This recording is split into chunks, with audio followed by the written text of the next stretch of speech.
Kenya inasema raia wake hawatasajiliwa tena kujiunga na jeshi la Urusi katika vita vya Ukraine kufuatia mazungumzo kati ya mawaziri wa mambo ya nje wa nchi hizo mbili mjini Moscow. Akizungumza pamoja, Sergei Lavrov, waziri wa mambo ya nje wa Kenya, Musalia Mudavadi, Jumatatu alisema serikali hizo mbili zimefikia maelewano baada ya wasiwasi mkubwa nchini Kenya kuhusu ripoti za raia wake kujiunga na mzozo huo.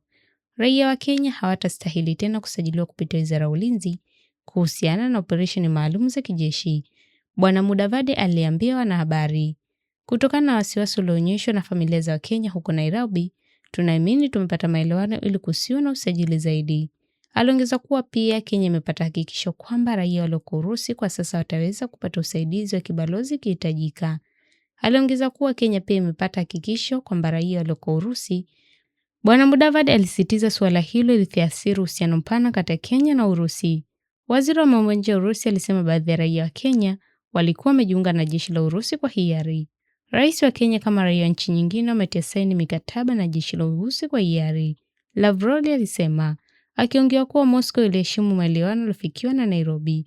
Suala hilo limesababisha hisia zaidi baada ya ripoti ya kijasusi iliyowasilishwa kwa wabunge mwezi Februari kusema zaidi ya Wakenya 1,000 wamesajiliwa kupigana upande wa Urusi katika vita dhidi ya Ukraine.